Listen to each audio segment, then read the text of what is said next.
This morning with new signs that the nation's months-long battle against the coronavirus is moving in a dangerous direction.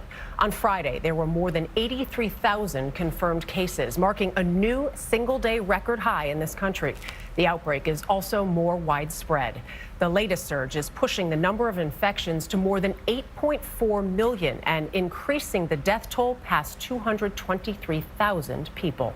Michael George is here in New York with more. Michael, good morning. Dana, good morning. Early voting begins here in less than 3 hours. You can see a few people already starting to line up. And across the country, millions are already voting with extraordinary precautions in place to help people cast their ballots safely.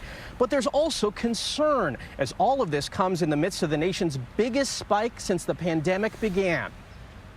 That's a difficult and challenging situation to be in. Another dire warning Friday from the nation's top infectious disease doctor. It came the same day 41 states reported an increase in average new cases. 15 states also showed record hospitalizations, indicating more precautions are needed fast. We're not talking about shutting down, but we're talking about doubling down on some of the fundamental public health measures that we need to adhere to. On Friday, one Tennessee county has made masks mandatory. And health officials in Florida discouraged birthday parties for kids after a Sweet 16 party spread the virus. We know that about 30 kids participated from more than one high school. And the Association of American Medical Colleges called for a coordinated national testing program.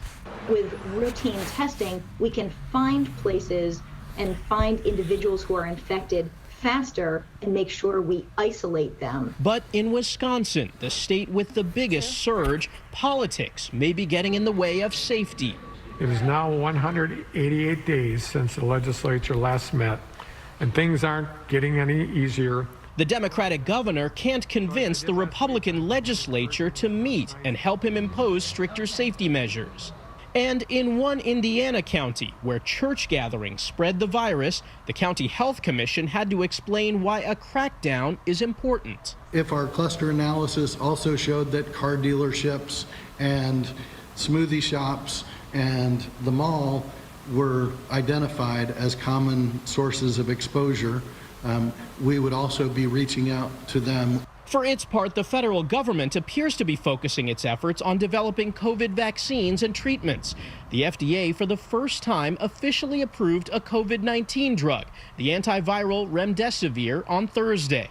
Both AstraZeneca and Johnson & Johnson's vaccine trials resumed Friday after it was determined volunteers' illnesses were not caused by the drugs. But in waiting for a cure, having to report the latest terrible facts in Illinois brought the director of public health to tears. Since yesterday, we lost an additional 31 lives for a total of 9,418 deaths.